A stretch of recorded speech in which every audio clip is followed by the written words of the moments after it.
নবী সাল্লাল্লাহু আলাইহি ওয়াসাল্লামের এই ভবিষ্যৎবাণী প্রসিদ্ধ চার ইমামের মাঝে যিনি সবচেয়ে বড় মুহাদ্দিস, তিনি হলেন ইমাম আহমদ বিন হাম্বল রাহিমাহুল্লাহ। ইমাম আহমদ বিন হাম্বল রাহিমাহুল্লাহ তিনি এই হাদিসের ব্যাখ্যা করতে গিয়ে বলেন, যদি ওই মুক্তিপ্রাপ্ত দল, ওই সাহায্যপ্রাপ্ত দল, ওই হকের উপর প্রতিষ্ঠিত দল যদি আহলুল হাদিসের না হয়, তাহলে আর কে হতে পারে আমার জানা নেই। বলুন আলহামদুলিল্লাহ, লিল্লাহি তাকবীর, লিল্লাহি তাকবীর। সুতরাং একদিকে আপনি সুসংবাদ গ্রহণ করবেন, অপরদিকে নিজের দুর্বলতাকে দূর করবেন। প্রস্তুত আছি তো ইনশাআল্লাহ? প্রস্তুত আছি ইনশাআল্লাহ? আমরা যেন শুধু নামে নয়, শুধু জন্মসূত্রে নয়, বাস্তবে যেন আমরা আহলুল হাদিস হয়ে আমরা সেই সৌভাগ্য লাভ করে জান্নাতকে নিশ্চিত করে নিতে পারি। আল্লাহ আমাদের সকলকে সেই তৌফিক দান করেন। বলুন আল্লাহুম্মা আমিন। প্রিয় ভাইরা, এখন একটু লক্ষ্য করি আহলুল হাদিস তাদের অন্যতম বৈশিষ্ট্য কি। আহলুল হাদিসেরা, আমরা এই হাদিস থেকে জানলাম, তারা নবী সাল্লাল্লাহু আলাইহি ওয়াসাল্লাম এবং সাহাবীদের পথের পথিক। তারা কার পথিক? নবী সাল্লাল্লাহু আলাইহি ওয়াসাল্লাম এবং সাহাবায়ে কেরামের পথের পথিক। নবী রাসূলদের সকল নবী রাসূলদের মূল দাওয়াতের বিষয় যদি আমরা একটু চিন্তা করে দেখি, আল্লাহ সুবহানাহু ওয়া তাআলা স্পষ্টভাবে বর্ণনা দিচ্ছেন সূরা নাহল 36 নম্বর আয়াত। আল্লাহ বলেন, ওয়ালাকাদ বা'আথনা ফি কুল্লি উম্মাতিন রাসূলা আন ই'বুদুল্লাহ ওয়াজতানিবুত তাগুত। ওয়ালাকাদ বা'আথনা ফি কুল্লি উম্মাতিন রাসূলা, আমি প্রতিটি জাতির কাছে রাসূল প্রেরণ করেছি। যে রাসূলদের মূল দায়িত্ব ছিল কয়টি? দুটি। কয়টি? কথা বলবেন একটু আমার সাথে। কয়টি দায়িত্ব ছিল? দুটি। একটি হলো আন ই'বুদুল্লাহ, রাসূলগণ দাওয়াত দিয়েছেন সব সময় ইবাদত হবে একমাত্র কাম, ইবাদত হবে একমাত্র কাম, আনুগত্য হবে একমাত্র কাম। লক্ষ্য করুন একটি বাস্তব, নবী মুহাম্মদ সাল্লাল্লাহু আলাইহি ওয়াসাল্লাম যে সত্যি এর দাওয়াত দিয়েছিলেন।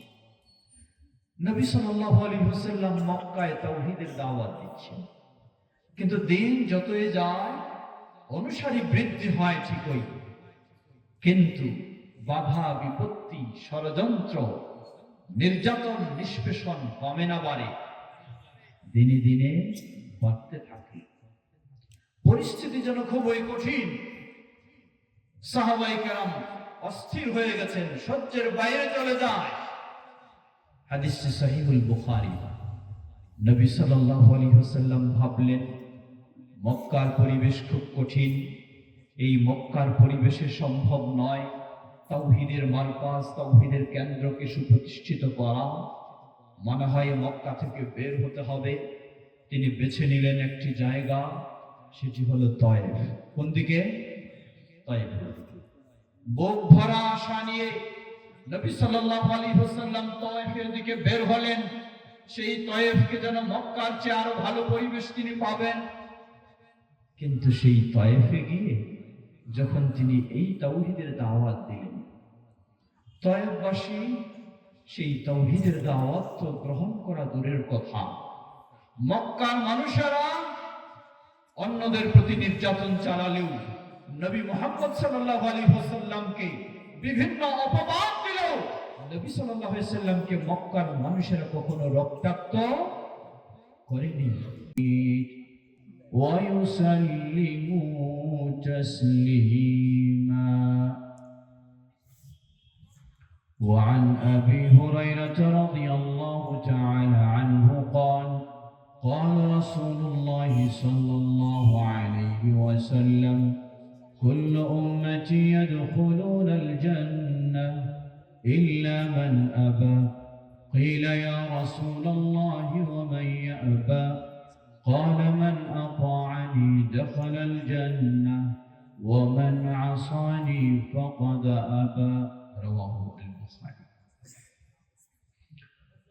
গাবতলী এলাকা জমিয়ত আহলে হাদিসের উদ্যোগে আয়োজিত আজকের এই ইসলামী জলসা, সম্মানিত সুযোগ্য সভাপতি, বিশিষ্ট ইসলামী চিন্তাবিদ, আমাদের সকলের শ্রদ্ধাভাজন বাংলাদেশ জামিয়াতে হাদিসের সুযোগ্য সম্মানিত সভাপতি অধ্যাপক ডক্টর আব্দুল্লাহ ফারুক হাফিজাহুল্লাহ,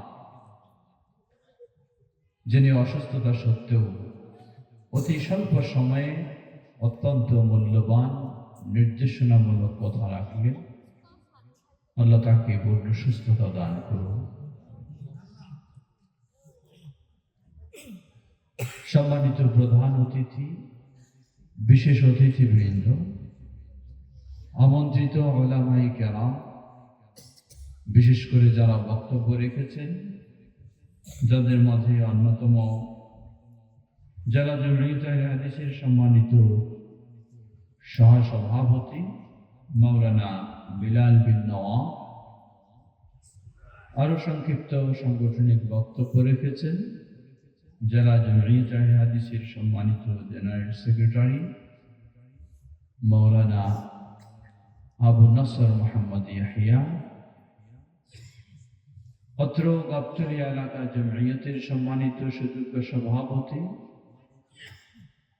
অন্যান্য দায়িত্বশীল বৃন্দ, বিশেষ করে আমার ডানে বসে রয়েছেন আমাদের অত্যন্ত একজন প্রিয় মানুষ, যার চাচা দীর্ঘদিন বাংলাদেশ জামিয়াতে হাদিসের কেন্দ্রে নিবেদিতভাবে সেবা দিয়েছে, মাওলানা রফিকুল ইসলাম। আল্লাহ তাকে জান্নাতুল ফেরদাউস নসিব করুন। আমার বামে বসে রয়েছেন যিনি আজকের এই মহতি জলসার সঞ্চালক, বিশিষ্ট আলেম, জামিয়াতে হাদিসের একনিষ্ঠ খাদেম এবং আমার অত্যন্ত শ্রদ্ধাভাজন, যাকে চাচা বলে সম্বোধন করি, ছোটবেলা থেকেই যার সাথে আমাদের গভীর সম্পর্ক, আমার আব্বারও তিনি অত্যন্ত ঘনিষ্ঠ বন্ধু মানুষ, মাওলানা কাজী আব্দুল মান্নান হাফিজাহুল্লাহ। তিনিও দীর্ঘদিন যাবৎ জটিল রোগে আক্রান্ত, যেটা হয়তো বাহ্যিকভাবে বোঝা যায় না, কিন্তু তিনি আসলে খুবই বড় রোগে আক্রান্ত। আল্লাহ তাকেও পূর্ণ সুস্থতা দান করুন। সমবেত প্রাণপ্রিয় দিনী ভাই ও পর্দার আড়ের বোনেরা, শুরুতে আবারও প্রশংসা জ্ঞাপন করছি সেই আল্লাহ সুবহানাহু ওয়া তাআলা, যার বিশেষ তৌফিকে আমরা আজকের এই মহতি জলসায় সমবেত হওয়ার সুযোগ লাভ করেছি। যিনি আমাদেরকে তৌফিক দান করেছেন, তার এই প্রশংসা জ্ঞাপনার্থে বলি আলহামদুলিল্লাহ। সকল প্রশংসা কার? জোরে বলুন কার? আবারও জোরে বলুন আলহামদুলিল্লাহ। অতঃপর অসংখ্য সালাত ও সালাম পেশ করছি প্রিয় রাসূল মুহাম্মদ সাল্লাল্লাহু আলাইহি ওয়াসাল্লাম, তার আসহাবে কেরাম, আহলে বাইত, শেষ দিবস পর্যন্ত তার প্রতিটি একনিষ্ঠ অনুসারীদের উপর। হামদ সালাতের পরে কৃতজ্ঞতা জানাচ্ছি যারা অক্লান্ত পরিশ্রম করে, শ্রম দিয়ে, অর্থ দিয়ে, বিভিন্ন সহযোগিতা দিয়ে আজকে এই এলাকা জামিয়াতে হাদিসের ইসলামী সম্মেলন বা ইসলামী জলসার আয়োজন করেছেন। আল্লাহ সকলকে জাযায়ে খায়র দান করুন এবং যেন বেশি বেশি আমরা এভাবে আমাদের দায়িত্ব পালনে সচেতন হয়ে ভূমিকা রাখতে পারি। আল্লাহ আমাদের সকলকে সে তৌফিক দান করুন। বিশেষ করে উপস্থিত রয়েছে আমাদের স্নেহভাজন বগুড়া জেলা জামিয়াতে হাদিসের সভাপতি এবং সাধারণ সম্পাদক ও অন্যান্য দায়িত্বশীল বৃন্দ, তাদেরকেও আমরা মোবারকবাদ জানাচ্ছি, উৎসাহ জানাচ্ছি, যেন তারাও আমাদের কর্মী হিসাবে যুবকদের মাঝে আরো বেশি কাজ করতে পারে। আল্লাহ তাদেরকে সে তৌফিক দান করুন। অনেক বক্তব্য শুনলেন। আমার মনে হয় আজকের রাতে যা শুনেছেন সেই বক্তব্যই যথেষ্ট, ঠিক না? ঠিক না? অধিকাংশই বলছেন ঠিক, তাই না? তাহলে তো আমরা শেষ করতে পারি। বক্তব্য শুনতে রাজি আছি, কিন্তু ফজরের সালাত ধরতে রাজি নাই। অবস্থাটা এমন না? রাত 1টা বাজুক 2টা বাজুক অসুবিধা নাই, কিন্তু ফজরের সময় কোনো খবর নাই। সুবহানাল্লাহ না নাউযুবিল্লাহ? জোরে বলুন নাউযুবিল্লাহ। এই ধরনের কোন মাহফিলের প্রয়োজন নাই। যে মাহফিলের কারণে সালাত ছুটে যায়, ওই মাহফিল দিয়ে ইসলামের কাজ হতে পারে না। সুতরাং আমাদের একদিকে মাহফিলও হতে হবে, আবার কি ফজরের সালাতও ঠিক থাকতে হবে। চেষ্টা করবেন ইনশাআল্লাহ। আগামীকালের ফজরের সময় কারা প্রস্তুত আছেন? এবার হাত তোলেন তো দেখি ইনশাআল্লাহ। মাশাআল্লাহ, আল্লাহ আমাদের হাতকে কবুল করে নিন। আমরা যেন এই রাতে শুধু নয়, গোটা জীবনে সঠিকভাবে সালাত আদায় করতে পারি, আল্লাহ তৌফিক দান করুন। এভাবেই যেন আমরা জান্নাতুল ফেরদাউসে আমাদের স্থান করে নিতে পারি, আল্লাহ তৌফিক দান করুন। প্রিয় ভাই, সভাপতি মহোদয় একটু ইঙ্গিত দিয়েছেন যে আমাদের মাহফিল এত তো দুর্বল হওয়ার কথা নয়, মানুষ এত কম হওয়ার কথা নয়। বিশেষ করে শুনেছি গাবতলী এলাকা জমিয়তের অধীনে 52টি মসজিদ। এক মসজিদ থেকে যদি কত 100 মানুষ আসে, তাহলে তো 5200 মানুষ হবে, যাদের জায়গা হবে না এখানে, ঠিক না? তাহলে আমরা কত সবল না দুর্বল? কত সবল না দুর্বল বলার অপেক্ষা রাখেন। সবাই আরো বেশি দুর্বল হওয়ার প্রস্তুত আছেন তো? কি দুর্বল হবেন না সবল? আল্লাহ তৌফিক দান করুন। এটা শুধু বগুড়া জেলা জমিয়তের দায়িত্ব নয়, শুধু গাবতলী এলাকা জমিয়তের দায়িত্ব নয়। আমি যদি আহলুল হাদিস হই, তাহলে আমার ব্যক্তিগত দায়িত্ব, ঠিক কিনা? আমার ঈমানি দায়িত্ব। আল্লাহ রাব্বুল আলামিনের কৃতজ্ঞতা, যিনি আমাদেরকে সবচেয়ে বড় নিয়ামত দিয়েছেন। আল্লাহ আমাদেরকে ঈমান ও ইসলামের নিয়ামত দান করেছেন, বলুন আলহামদুলিল্লাহ। আজকে যদি ইসলামের অনুসারী না হতে পারতাম, জান্নাতের কোনো চিন্তা করার সুযোগ ছিল, জাহান্নাম থেকে বাঁচার কোনো চেষ্টার প্রয়োজন ছিল, সব কিছুর পিছনে ইসলাম। তার চেয়ে আরো বড় আল্লাহর নিয়ামত হলো আল্লাহ সুবহানাহু ওয়া তাআলা আমাদেরকে আহলুল হাদিস হওয়ার সৌভাগ্য দান করেছেন, বলুন আলহামদুলিল্লাহ। জোরে বলুন আলহামদুলিল্লাহ। আওয়াজ শুনে বোঝা যায় এখনো আহলুল হাদিসের মর্যাদা বুঝেননি, এই নিয়ামত এখনো অনুভব করেননি। যদি বুঝতাম তাহলে আলহামদুলিল্লাহ কখনো দুর্বল আওয়াজে হতো না, ঠিক না? সভাপতি মহোদয় সংক্ষিপ্ত দুটি কথা বলেছেন আহলুল হাদিসের পরিচয় বিষয়ে। আমরা অন্যদেরকে ছোট করছি না, কিন্তু আল্লাহ সুবহানাহু ওয়া তাআলার নিয়ামতকে কোনোভাবেই ছোট করে দেখার সুযোগ নেই। পৃথিবীতে অগণিত অসংখ্য মুসলিম রয়েছে, কিন্তু আফসোসের সাথে বলতে হয় মুসলিম সেজদা দেবে কার জন্য?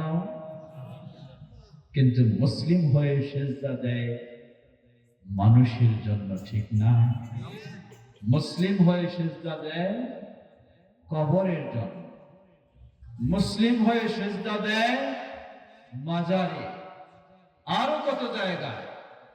বগুড়ার মধ্যে কি এর দৃষ্টান্ত নাই? আছে না? অনেক আছে। কিন্তু কেউ কি এটা বলতে পারে যে ওই সব কবরের সেজদাকারী যারা, মাজারের সেজদাকারী যারা, পীরের কাছে সেজদাকারী যারা, তারা কি আহলুল হাদিস? বলুন আলহামদুলিল্লাহ। আল্লাহর কত বড় নিয়ামত।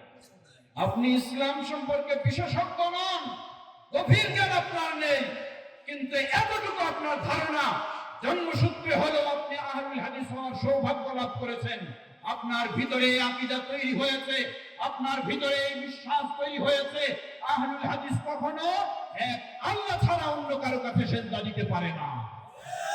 লিল্লাহি তাকবীর, লিল্লাহি তাকবীর। এই হলো আহলুল হাদিসের বরকত। আহলুল হাদিস কখনো আল্লাহ ছাড়া অন্য কারো কাছে মাথা নত করতে পারে না। অগণিত অসংখ্য মানুষ নিজেকে বড় বলে পরিচয় দেয়, বড় ইমানদার বলেও দাবি করে, আরো অনেক কিছু বলে থাকে, কিন্তু আল্লাহকে ভুলে গিয়ে অন্যের কাছে সেজদা দিতে তার দেরি লাগে না। পক্ষান্তরে আহলুল হাদিস ইসলাম সম্পর্কে তেমন কিছুই জানে না, শুধু এতটুকু জানে আমি মুসলিম, আমি আহলুল হাদিস। এই চেতনায় তাকে এই ভয়ঙ্কর শিরক থেকে বিরত রাখে। বলুন আলহামদুলিল্লাহ। এটি হলো একটি বড় বৈশিষ্ট্য। সম্মানিত সমবেত দিনী ভাই বোনেরা, যেমন এটি একটি বৈশিষ্ট্য হিসাবে আনন্দের সাথে বলতে চাই, ঠিক তেমনি ভাবে স্মরণ করেও দিতে চাই, শুধু জন্মসূত্রে আহলুল হাদিস হলেই জান্নাত নিশ্চিত করে নেওয়া সম্ভব হবে। জন্মসূত্রে শুধু আহলুল হাদিস হলেই আবার জান্নাত নিশ্চিত করে নেওয়া সম্ভব হবে না। নবী সাল্লাল্লাহু আলাইহি ওয়াসাল্লাম স্পষ্টভাবে সুসংবাদ জানিয়েছেন। তিনি বলেন, জেনে রাখো, ইফতারাকাতিল ইয়াহুদু ইলা 71 ফিরকা ওয়াফতারাকাতিন নাসারা ইলা 72 ফিরকা ওয়াসাতাফতারিকু উম্মতি ইলা 73 ফিরকা কুল্লুহা ফিন-নার ইল্লা ওয়াহিদা। قيل من هي يا رسول الله؟ قال ما أنا عليه وأصحابي رواه أصحاب السنن بسند صحيح। নবী সাল্লাল্লাহু আলাইহি ওয়াসাল্লাম বললেন, জেনে রাখো, যারা ইহুদি তারা 71 দলে বিভক্ত হয়েছে, যারা খ্রিস্টান তারা 72 দলে বিভক্ত হয়েছে, আর আমার উম্মত যারা তারা 73 দলে বিভক্ত হবে। কম না বেশি? বেশি। কিন্তু কুল্লুহা ফিন-নার, সবগুলি যাবে কোথায়? ইল্লা ওয়াহিদা, একটি মাত্র যাবে কোথায়? জান্নাতে। বলুন সুবহানাল্লাহ। একটি মাত্র যাবে জান্নাত। সাহাবায়ে কেরাম প্রশ্ন করলেন, হে আল্লাহর রাসূল সাল্লাল্লাহু আলাইহি ওয়াসাল্লাম, যারা জান্নাতে যাবে তারা কারা? লক্ষ্য করবেন, নবী সাল্লাল্লাহু আলাইহি ওয়াসাল্লাম যদি তার একটা নাম বলে দিতেন, তাহলে আজকে মুসলিমেরা ওই নামটা নেওয়ার জন্য যত মামলা, হামলা, খুন, খারাপি, মারকাট, ঝগড়াতর্ক করত, ঠিক না? কিন্তু ইসলাম, আল্লাহ রাসূল সাল্লাল্লাহু আলাইহি ওয়াসাল্লাম এমন একটা হিকমতপূর্ণ জবাব দিয়েছেন। তিনি কোন নামের পরিচয় দেননি, তিনি পরিচয় দিয়েছেন বৈশিষ্ট্যের। তিনি বললেন, জেনে রাখো, জান্নাতি হবে তারা, হিয়া মা আনা আলাইহি ওয়া আসহাবি, তারাই জান্নাতি যারা আমি এবং আমার সাহাবায়ে কেরাম যেই আকীদা, যেই আদর্শ, যেই আমল, যেই আচার আচরণের উপর প্রতিষ্ঠিত হবে, তারাই হবে জান্নাতি। বলুন সুবহানাল্লাহ। প্রিয় ভাইরা, আমরা আহলে হাদিস পরিচয় গ্রহণ করেছি, আহলে হাদিস পরিচয় বলে থাকি, তাহলে আবার কেউ বলতে পারে যে হাদিসে বলা হচ্ছে আহলে হাদিস হলে জান্নাতি হবে, এমন নয়। তাহলে আমরা আবার এইভাবে ধারণাটা, এইভাবে বিশ্বাস কেমনে করে থাকি?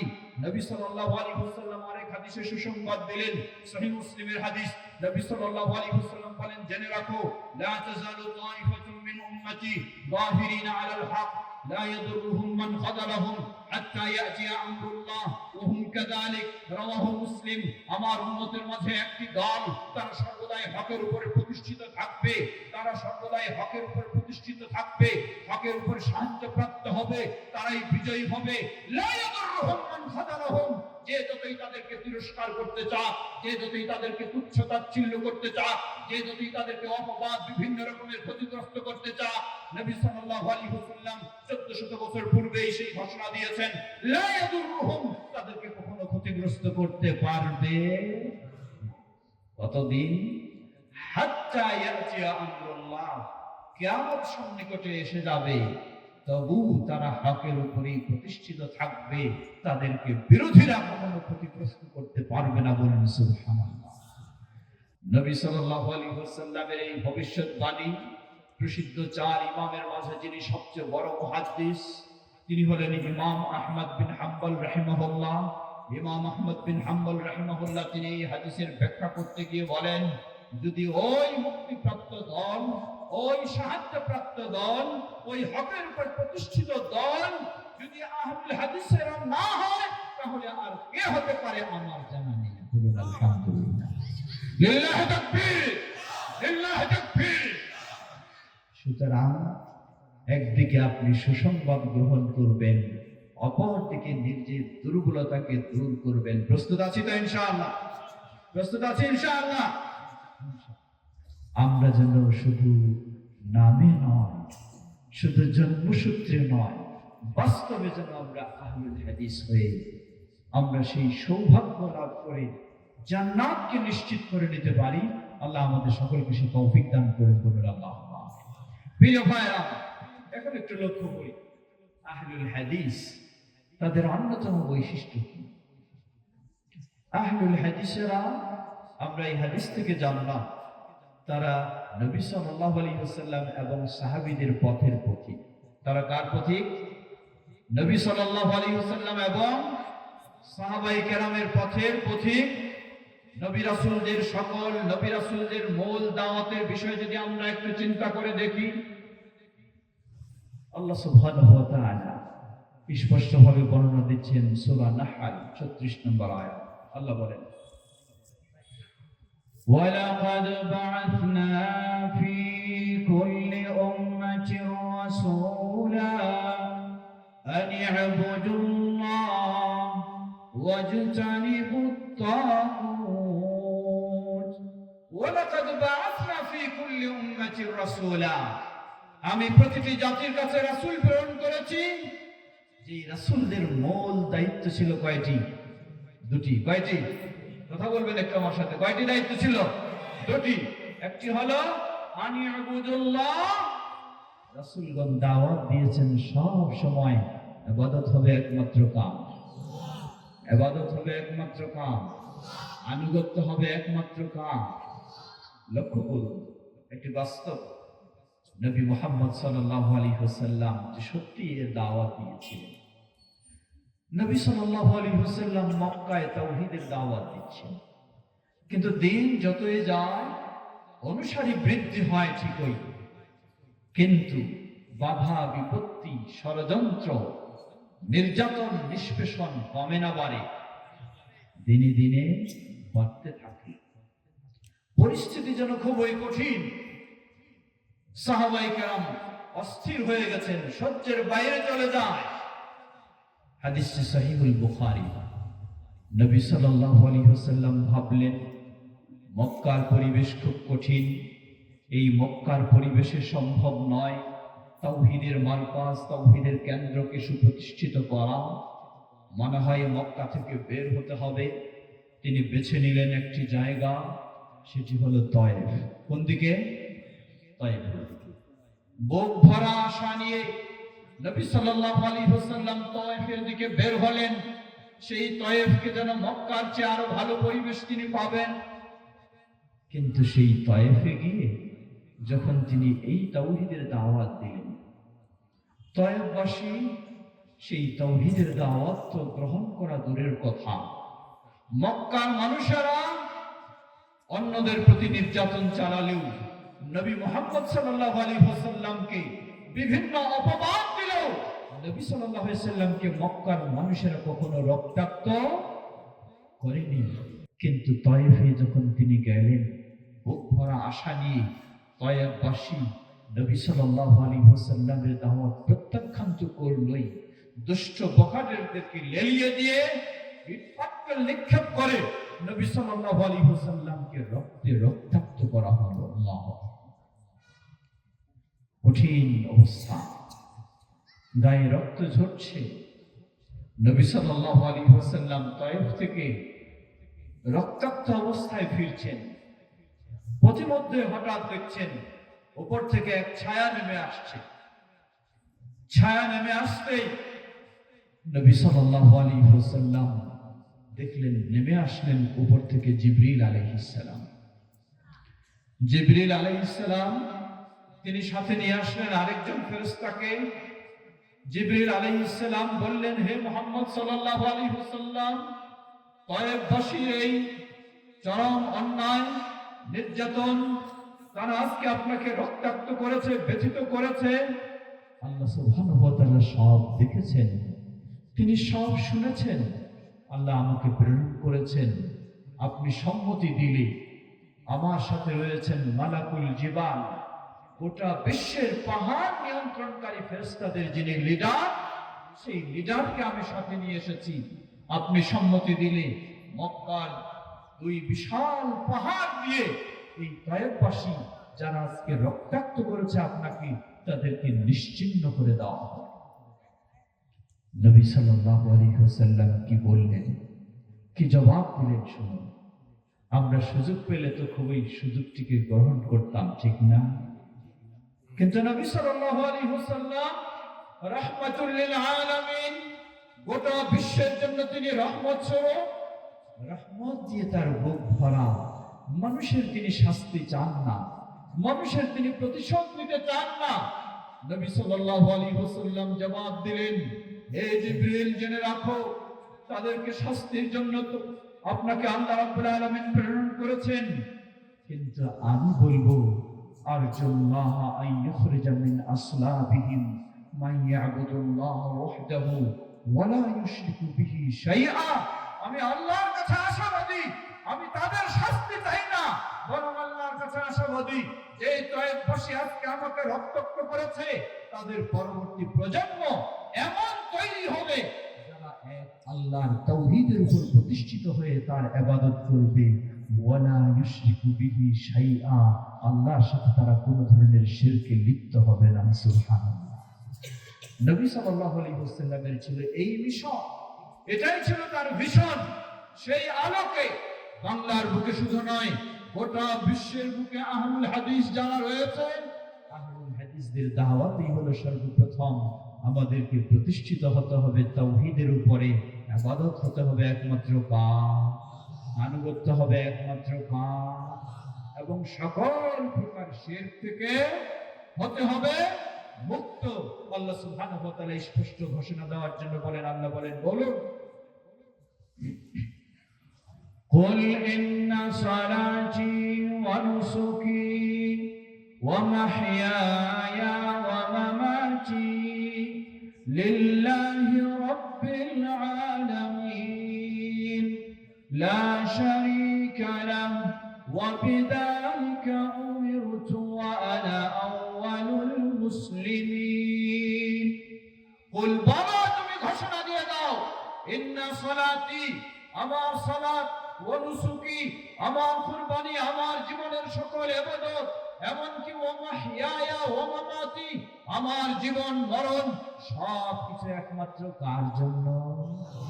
লিল্লাহি রাব্বিল আলামিন, গোটা বিশ্বের যিনি রব, গোটা বিশ্বের যিনি স্রষ্টা, গোটা বিশ্বের যিনি প্রতিপালক, গোটা বিশ্বের যিনি একক নিয়ন্ত্রক, সেই আল্লাহর জন্য। লিল্লাহি তাকবীর, লিল্লাহি তাকবীর।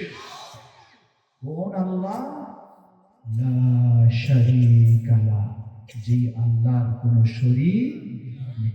প্রিয় ভাই, মনে রাখতে হবে, একদিকে তাওহীদের কথা, অপরদিকে শিরকের কথা। তাওহীদ আঁকড়ে ধরতে হবে, আর শিরক থেকে নিজেকে মুক্ত করতে হবে। শিরক আল্লাহ সুবহানাহু ওয়া তাআলার কাছে সবচেয়ে জঘন্যতম অপরাধ হলো শিরক, আর সবচেয়ে প্রিয় বস্তু হলো তাওহীদ। আজকে আমরা কত কষ্ট করে ইবাদত করি, কিসের জন্য? জান্নাত পাওয়ার জন্য, ঠিক না? কেউ দ্বিমত আছেন? দ্বিমত কে আছেন? একটু হাত তোলেন তো দেখি। মাশাআল্লাহ, সবাই তাহলে একমত। এবার জান্নাত পাওয়ার জন্য ইবাদত করি, কে আছেন একমত? হাত তোলেন তো এবার দেখি। মাশাআল্লাহ, আল্লাহ আমাদের জন্য জান্নাতকে কবুল করে নিন। এই জান্নাত গোটা জীবনটা ইবাদত করলে 10 বছর, 20 বছর, 30, 50, 60, 70 বছর। কিন্তু মুহূর্তের মাঝে এমন একটি ভয়ঙ্কর কাজ ঘটে গেলে গোটা জীবনের সব ইবাদত বরবাদ হয়ে যাবে। এই জন্য আমরা একটা দৃষ্টান্ত দিই।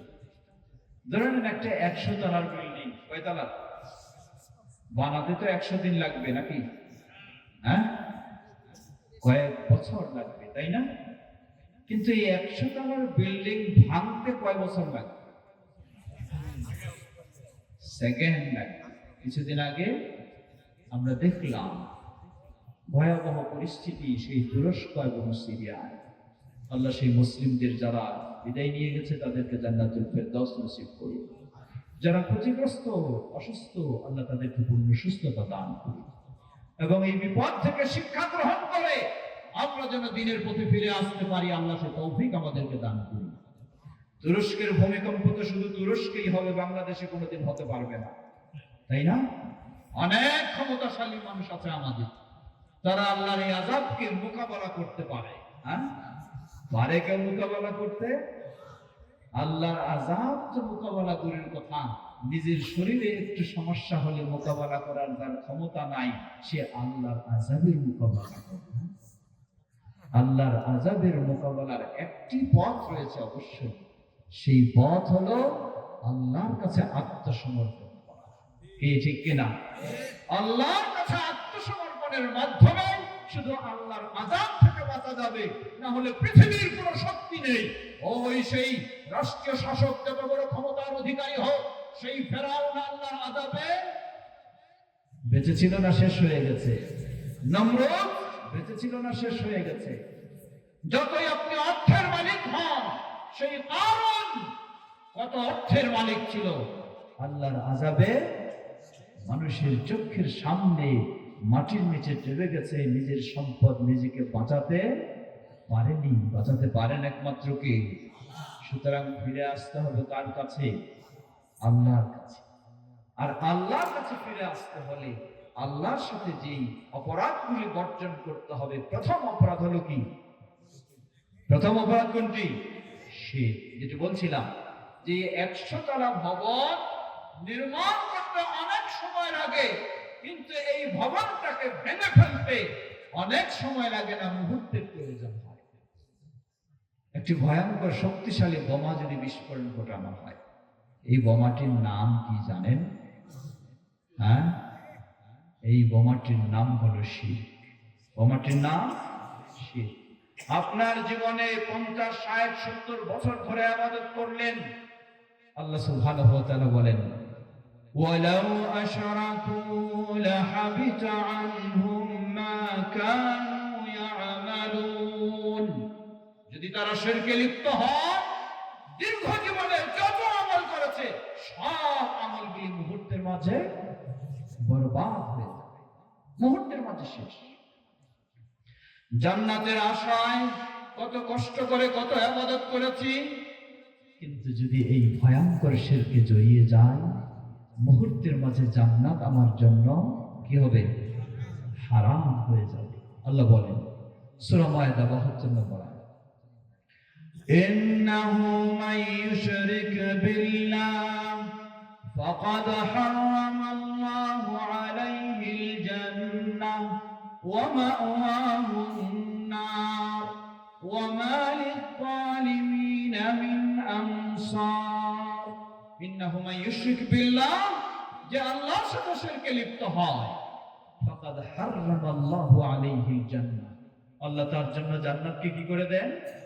হারাম করে দেন। ওয়া মাওয়াহুন নার, আল্লাহ রাব্বুল আলামিন তার জন্য অপরিহার্য করে দেন জাহান্নাম। ওয়া মা লিয-যালিমিনা মিন আনসার, আর এই জালিম মুশরিকদের জন্য আল্লাহর পক্ষ থেকে কোনো সাহায্য সহযোগিতা হতে পারে। একদিকে শিরকে লিপ্ত হলে অতীত জীবনের সব ভালো কাজ বরবাদ হয়ে যায়, অপরদিকে শিরকে লিপ্ত হলে জান্নাতের আশা একেবারে ফিনিশ হয়ে যায়। অপরদিকে শিরক মুক্ত হতে পারলে আল্লাহ সুবহানাহু ওয়া তাআলা সুসংবাদ দেন। আল্লাহ বলেন ইয়া ইবনা আদম লাউ আতাইতানি বিকুরাবিল আরদি খাতায়া ওয়া লাম তুশরিক বি শাইআ লা আতাইতুকা বিকুরাবিহা মাগফিরা।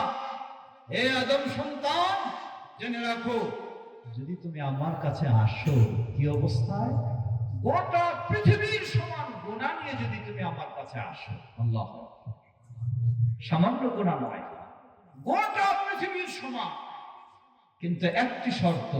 কি শর্ত? ওয়ালাম তুশরিক বি শাইআ, আমার সাথে কখনো শিরকে লিপ্ত হও নাই। শিরক ছাড়া বহু গুনাহ রয়েছে, সেই গুনাহ অনেক হয়েছে, কিন্তু শিরক থেকে আপনি মুক্ত রয়েছে। আল্লাহ সুবহানাহু ওয়া তাআলা সুসংবাদ দিলেন, লা আতাইতুকা বিকুরাবিহা মাগফিরা। জেনে রাখো, যদি তুমি শিরক মুক্ত হয়ে আমার কাছে গোটা পৃথিবীর সমান গুনাহ নিয়ে আসো, আমি তোমাকে গোটা পৃথিবীর সমান ক্ষমা দান করব। সুবহানাল্লাহ। প্রিয় ভাইরা, একদিকে যেমন আমাদেরকে মনে রাখতে হবে শিরক মুক্ত হতে হবে। শিরক মুক্ত কি এমনি হওয়া যাবে? যদি আমরা আমাদের সন্তানদেরকে সেই শিরক মুক্ত হওয়ার শিক্ষা না দেই, তাহলে কি সন্তানরাও শিরক মুক্ত হতে পারবে? আল্লাহ সুবহানাহু ওয়া তাআলা, যেটি আমি অনেক সময় স্মরণ করে দিই, প্রতিটি অভিভাবক বাবা মার জন্য একান্ত কর্তব্য হলো, আল্লাহ সুবহানাহু ওয়া তাআলা সিলেবাস দিয়েছেন। যেই সিলেবাস যদি আজকে বাবা মা ফলো করে, তাহলে ইনশাআল্লাহ সন্তান সত্যি শিরক মুক্ত হতে পারবে। এবং এই সন্তান যে আল্লাহর সাথে অন্যায় করা থেকে বিরত থাকবে, সে বাবা মার সাথে কখনো অন্যায় করতে পারে না। লক্ষ্য রাখবেন, কতগুলি বিষয় রয়েছে। যেমন পর্দার আড়ালের মা বোনেরা রয়েছেন, মা বোনদের বিষয়ে কিছু কথা বলবো আমি আজকে, যেহেতু শুনেছি অনেক মা বোনেরা এসেছেন। পর্দার আড়ালের মা বোনদের বিষয়ে একটি ছোট্ট বিষয় বলতে চাই, সেটি সন্তানের ক্ষেত্রেও আসবে। কোন মেয়ে মানুষ যদি আল্লাহকে ভয় করে, তাহলে ওই মেয়ে মানুষ, যেই মেয়ে মানুষ আল্লাহকে মেনে চলে, সেই মেয়ে মানুষ কিন্তু কাকে মেনে চলে? স্বামীকে মেনে চলে। কথা বুঝেছেন? আর যেই মেয়ে মানুষ আল্লাহকে ভয় করে না, ওই মেয়ে মানুষ কাকে? স্বামীর সাথে ভালো আচরণ করে না। আর যেই মেয়ে মানুষ আল্লাহকে ভয় করে না, স্বামীর সাথে ভালো আচরণ করে না, ওই মেয়ে মানুষের সন্তান কখনো বাবা মার সাথেও ভালো আচরণ করে না। এটা একটি সূত্র আল্লাহ সুবহানাহু ওয়া তাআলা তৈরি করে দিয়েছেন। সুতরাং এই সূত্রকে পরিবর্তন করতে চাইলে কি করতে হবে? আমাকে, একজন মেয়ে মানুষকে সর্বপ্রথম আনুগত্য স্বীকার করতে হবে কার? আল্লাহ। অতঃপর সেই নির্দেশে স্বামীর সাথে ভালো আচরণ, সেই পরিবার থেকেই দেখবেন ভালো সন্তান এসে যায়। আল্লাহ রাব্বুল আলামিন বাবা মার জন্য নির্দেশনা অনেকগুলি দিয়েছেন। তার মাঝে যেটি আমি অনেক সময় স্মরণ করে দিই, সূরা লোকমান। কোন সূরা? যারা বলেন কোন সূরা? আজকে আমরা আমাদের সন্তানদেরকে শিক্ষা দিচ্ছি, ভয়াবহ ষড়যন্ত্রের শিকার করছি। সন্তানদেরকে এতদিন আদম সন্তান, এখন কিছু নাস্তিক মুরতাদদের ষড়যন্ত্রে চক্রান্তে সন্তানদেরকে শিক্ষা দেওয়া হচ্ছে কি? কিসের সন্তান? নাউযুবিল্লাহ, ধিক্কার। এই ধরনের যারা শিক্ষাবিদ, তাদেরকে ধিক্কার, যারা ভালোকে বাদ দিয়ে কি নোংরা চিন্তার দিকে চলে যেতে চায়। তবে প্রশাসনকে আমরা এই ক্ষেত্রে কঠোর দ্রুত পদক্ষেপ নেওয়ার জন্য আমরা ধন্যবাদ জানাই, এবং আমরা বিনীতভাবে আবেদন জানাই, মুসলিমদের সন্তানকে ইসলামের আলোকে শিক্ষার ব্যবস্থা করতে হবে। তাহলে ইনশাআল্লাহ শুধু আমাদের বাড়ি নয়, আমাদের বাড়ি সুন্দর হবে, সমাজ সুন্দর হবে, দেশ সুন্দর হবে, এতে কোনো সন্দেহ নেই। কিন্তু যদি ইসলাম বিরোধী শিক্ষা দেওয়া হয়, তাহলে ওই সন্তানও নেশাগ্রস্ত হয়ে যাবে, বখাটে হয়ে যাবে, সেও চাঁদাবাজ হয়ে যাবে, ছিনতাইকারী হয়ে যাবে, যার ফলে সেও নষ্ট, তার বাড়ি নষ্ট, সমাজ নষ্ট, আর তারাই হলো দেশের ভবিষ্যৎ। দেশেও দেখবেন কোন পর্যায়ে চলে যাবে, ঠিক কিনা? এজন্য আল্লাহ সুবহানাহু ওয়া তাআলা বিষয়টিকে অতি গুরুত্ব দিয়েছেন। ছোট্ট যে কথাটি স্মরণ করে দিতে চাচ্ছিলাম, সেখানে সূরা লোকমানে 13 থেকে 19 পর্যন্ত এই আয়াতগুলি প্রতিটি বাবা এবং মাকে অনুরোধ জানাবো একটু অনুবাদগুলি পড়ে দেখার এবং সেই অনুযায়ী নিজের সন্তানকে গড়ে তোলার। তাহলে সত্যি আপনি সফল এবং সার্থক হবেন।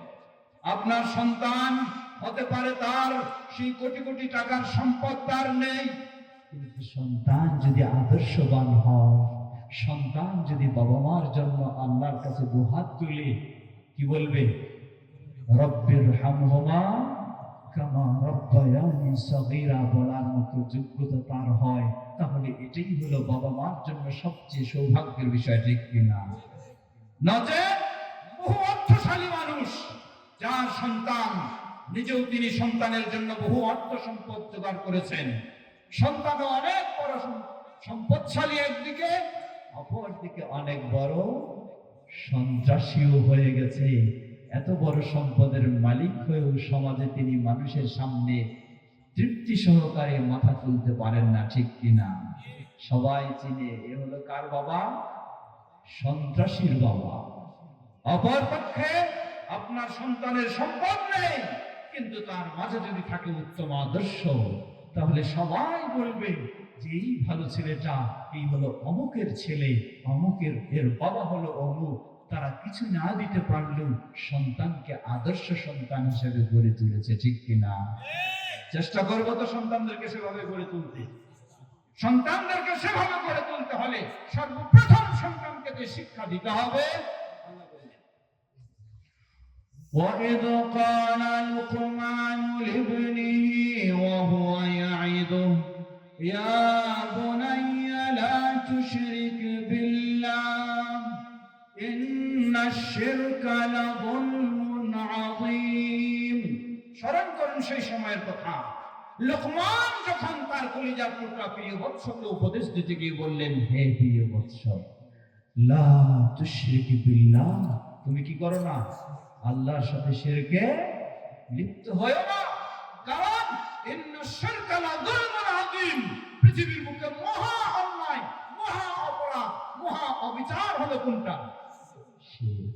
মনে রাখবেন, আপনার কলিজার টুকরা সন্তান যদি মহা অপরাধ থেকে বিরত থাকতে পারে, তাহলে সব অপরাধ থেকে সে বিরত হবে, ঠিক কিনা? আর যদি সন্তান মহা অপরাধে জড়িয়ে যায়, তাহলে তার দ্বারা কি হবে? সব অপরাধই হবে। যে আল্লাহর সাথে ভালো আচরণ করবে, বাবা মার সাথেও ভালো আচরণ করবে, সমাজের মানুষের সাথেও, দেশবাসীর সাথেও ভালো আচরণ করবে। যে আল্লাহর সাথে ভালো আচরণ করবে না, বাবা মার সাথেও একই করবে, সমাজের সাথেও একই করবে। তাই প্রতিটি অভিভাবককে বাবা মাকে স্মরণ করে দিতে চাই, সন্তানকে অবশ্যই শিক্ষিত করতে হবে, কিন্তু সেই শিক্ষা দিতে হবে আগে সর্বপ্রথম তাকে কোরআন এবং সুন্নাহর শিক্ষা। আপনার সন্তানকে ডাক্তার বানাবেন, অসুবিধা নেই, আপনার সন্তানকে ইঞ্জিনিয়ার বানাবেন, অসুবিধা নেই, কিন্তু তাকে বানাতে হবে মুসলিম ইঞ্জিনিয়ার, তাকে বানাতে হবে নামাজি ডাক্তার। তাহলে তার দ্বারা সে নিজে উপকৃত হবে, আপনি উপকৃত হবেন, দেশবাসী উপকৃত হবে। আর যদি নামাজি ডাক্তার না হয়, যে ডাক্তার আল্লাহর ভয় যদি তার মাঝে না থাকে, তাহলে দেখবেন ওই ডাক্তারের দ্বারা ক্ষতি ছাড়া উপকার তেমন আশা করা যায় না। যে আল্লাহকে ভয় করবে না, সামান্য পয়সার জন্য সে একজন অসহায় সুস্থ মানুষকে অপারেশন করে টাকা নেওয়ার চিন্তা করবে, ঠিক কিনা? আছে না আমাদের দেশে এই নিদর্শন? অসংখ্য দৃষ্টান্ত রয়েছে।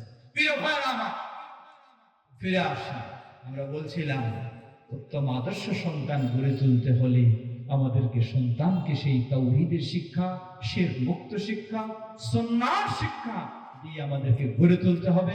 আমরা যদি সেভাবে গড়ে তুলতে পারি, আল্লাহ আমাদের সকলকে সে তৌফিক দান করুন। পর্দার আড়ালের মা বোনদের বিষয়ে কিছু বলতে চাই। প্রথম বিষয়, এতক্ষণ যে ওয়াজ হলো, অনেক সময় বলে কি, মা বোনেরা গিয়ে বলে যে আজকে ওয়াজ হলো ঠিকই, কিন্তু আমাদের মহিলাদের জন্য কোনো ওয়াজ নাই, কি বলে না? আসলে এতক্ষণ যে ওয়াজ হলো সত্য পুরুষদের জন্যই হয়েছে নাকি? হ্যাঁ, শিরক মুক্ত হতে হবে কাকে? শুধু পুরুষকে না, নারীকেও, সবাইকে। সবাইকে জান্নাত পেতে চাই কে? শুধু পুরুষ না নারী? এতক্ষণ যা হলো সব নারী পুরুষ সকলের জন্য। এখন বিশেষভাবে নারীদের জন্য কয়েকটি কথা। নারীরা তো হলেন আলাদা জগতের মানুষ, আমাদের সাথে কোনো সম্পর্ক নাই, ঠিক না? হ্যাঁ, ঠিক না ঠিক? নারী ভিন্ন কেউ নয়, নারী হয় আমার মা, অথবা আমার স্ত্রী, অথবা আমার বোন, অথবা আমার মেয়ে। এই চাইরের বাইরে আর কেউ নয়। তাহলে যদি চাইরের বাইরে কেউ নয়, আমার মায়ের জন্য কি সুসংবাদ হতে পারে, আমার স্ত্রীর জন্য কি সুসংবাদ হতে পারে, আমার মেয়ের জন্য কি সুসংবাদ হতে পারে, আমার বোনের জন্য কি সুসংবাদ হতে পারে। অত্যন্ত সংক্ষিপ্ত সময়ের মধ্যে কয়েকটি কথা বলব। ইসলাম নারীদের জন্য বিষয়টিকে জটিল করেছে না সহজ? পর্দার আড়ালের মা বোনেরা, আপনাদের জন্যই শুরু করেছি, এরপরও কি আপনাদের কথা বন্ধ হবে না? অনেক কষ্ট করে বাসাবাড়ি ছেড়ে দূর দূরান্ত থেকে এসেছেন, কিন্তু এখানে যদি গল্প করেই সময়টাকে নষ্ট করেন, তাহলে তো ক্ষতিগ্রস্ত ছাড়া আর কোনো উপকারের সুযোগ নেই। অতএব মা বোনদের মাঝে যারা কথা বলে, তাদেরকে হয় কথা বন্ধ করতে বলেন, নয় তাদেরকে ভদ্রভাবে বের হয়ে যেতে বলেন। সময় নষ্ট করার কোনো প্রয়োজন নেই। আমরা বলছিলাম ইসলাম নারীদের জন্য বিষয়টিকে সহজ করেছে না কঠিন? কিন্তু আফসোসের সাথে বলতে হয়, আমাদের বোনেরা সহজটাকে পছন্দ করে না। পাশ্চাত্যের নারীবাদীদের প্ররোচনায় সহজটাকে তারা মেনে নিতে চায় না। ইসলাম নারীকে আরামে শান্তিতে তার বাড়িতে অবস্থান করে এবং বাড়িতেই তার ডিউটি দিয়েছে, ঠিক কিনা? কিন্তু মা বোনেরা তারা ভাবে একজন পুরুষ যেমন প্রতিদিন 8 ঘন্টা অফিসে ডিউটি করে, এটা না করলে মনে হয় শান্তি আসে না। একজন পুরুষ যেমন ক্ষেত খামারে কাজ করে, এটা না করলে যেন শান্তি আসে না। তাই পাশ্চাত্যের নারীবাদীদের প্ররোচনায়, মিথ্যা তাদের কথায় আজকে মুসলিম নারীরাও ভ্রান্তির দিকে অনেক সময় চলে যাচ্ছে। কিন্তু ইসলামই কেবলমাত্র নারীদেরকে শান্তির স্থান দিয়েছে এবং সবচেয়ে মর্যাদার অধিকার দিয়েছে। বলুন আলহামদুলিল্লাহ। ইসলাম নারীদের জন্য বিষয়টিকে সহজ করে দিয়েছে। আল্লাহ রাসূল সাল্লাল্লাহু আলাইহি ওয়াসাল্লাম বললেন, আইয়ু ইমরাআতিন সাল্লাত খামসাহা, কোন মুসলিম নারী যদি দিন-রাত 24 ঘন্টা 5 ওয়াক্ত সালাত আদায় করে। কয় ওয়াক্ত? 5 ওয়াক্ত। তবে রাত 12টা 1টা পর্যন্ত মাহফিল শুনলে ফজর লাগবে না। ঠিক আছে? হ্যাঁ, কোনো ছাড় নাই। একজন মুসলিম তার ঈমান ঠিক রাখতে হলে, মুসলিমের পরিচয় দিতে হলে দিন-রাত 24 ঘন্টায় কয় ওয়াক্ত? 5 ওয়াক্ত সালাত অপরিহার্য। ইদানিং কিছু ভ্রান্ত চিন্তা আমাদের সমাজে ছড়ানো হচ্ছে। এখন নাকি আর 5 ওয়াক্ত প্রয়োজন নাই, মাত্র 3 ওয়াক্ত। বলুন কি সুবহানাল্লাহ না নাউযুবিল্লাহ? জোরে বলুন নাউযুবিল্লাহ। এই ভ্রান্ত চিন্তা ছড়ায় কয়েক শ্রেণী। তার মাঝে এক শ্রেণী হলো যারা নিজেদেরকে আহলে কোরআন বলে পরিচয় দিচ্ছে, তথাকথিত। আসলে তারা কখনো কোরআনের অনুসারী নয়। তারা দাবি করে যে হাদিসের মাঝে অনেক ভেজাল আছে, তাই হাদিস মানা যাবে না, মানতে হবে শুধু কি? কোরআন। আমরা বলবো এটি তাদের নির্বুদ্ধিতার পরিচয় ছাড়া কিছুই নয়। যদি তাদের বিবেক বুদ্ধি থাকে আর বলে যে কোরআন মানবে, তাহলে বাধ্য তারা কোরআন মানলে হাদিস মানতে তারা বাধ্য। গোটা কোরআন অসংখ্য জায়গায় খুঁজে দেখুন। আল্লাহ রাব্বুল আলামিন বলেন, ওয়া আতাকুমুর রাসূলু ফাখুযু ওয়া মা নাহাকুম আনহু ফান্তাহু। রাসূল তোমাদেরকে যা দিয়েছেন তা গ্রহণ করো। এই কোরআন বলে দিচ্ছি, রাসূল যা দিয়েছেন তা গ্রহণ করো। রাসূল কি দিয়েছেন? একদিকে কোরআনও দিয়েছেন, তার মাধ্যমে এসেছে, অপরদিকে সহিহ হাদিস। সুতরাং যে বলবে কোরআন মানে শুধু, সে মানতে বাধ্য, তাকে হাদিস মানতেই হবে, না হলে সে কোরআনও মানে না। বরং শুরুতে যে আয়াতটি পেশ করেছি সূরা নিসা 65 নম্বর আয়াত, আল্লাহ রাব্বুল আলামিন সেই আয়াতে স্পষ্ট করে বললেন, যারা নবী মুহাম্মদ সাল্লাল্লাহু আলাইহি ওয়াসাল্লামকে তাদের মাঝে ফয়সালাকারী হিসেবে মেনে নেবে না, কোরআন বলে দিচ্ছে তারা ঈমানদার হতে পারে। তারা প্রথমে আপনাকে ভুল বুঝাবে। পর্দার আড়ালের মা ও বোনদেরকে স্মরণ করে দিচ্ছি, মা বোনদের মাঝেও তারা এই ভ্রান্ত চিন্তার কাজ করে যাচ্ছে। কারণ মা বোনেরা সহজ সরল মানুষ, কিছু যুক্তি দিয়ে বলে প্রথমে, বলে যে এই হাদিসে অনেক সমস্যা, কোরআনে কোনো সমস্যা নাই, এটাই মানতে হবে। এক, প্রথমে যখন এতটুকু আপনি বুঝে নিলেন, পরের দিন আপনার কাছে আসবে, আসে বলবে কি? বলবে ভাই আপনি তো জানেন শুধু কোরআনেই মানতে হবে, হাদিস মানা যাবে না। বলেন তো কোরআনে 5 ওয়াক্ত সালাতের কথা কোথায় বলা হয়েছে? ভাববেন আসলে ইঙ্গিত সূচক ভাবে 5 ওয়াক্তের সময়ের কথা ইঙ্গিত দেওয়া হয়েছে, স্পষ্ট 5 বলা হয়নি। বলা হয়েছে শুধু হাদিসে আল্লাহ রাসূল সাল্লাল্লাহু আলাইহি ওয়াসাল্লাম বলেন ওয়া আ'লিমহুম আন্নাল্লাহ ইফতারাদা আলাইহিম 5 সালাওয়াতিন ফি কুল্লি ইয়াউমিন ওয়া লাইলা। তাদেরকে জানিয়ে দাও যে আল্লাহ তাদের উপর দিন রাত 24 ঘন্টায় 5 ওয়াক্ত সালাত ফরজ করেছেন। এটি হলো কিসের কথা? হাদিসের কথা গেল। তারপরে দিন আসবে আপনাকে বলবে যে ভাই 5 ওয়াক্ত তো দূরের কথা, আপনি যেভাবে সালাত আদায় করেন, এই যে প্রথমে তাকবীরে তাহরিমা দিয়ে হাত বাঁধেন, এরপরে যে আপনি রুকু করেন, এরপরে যে সেজদা দেন, এরপরে যে সালাম তাশাহুদের বৈঠক করেন,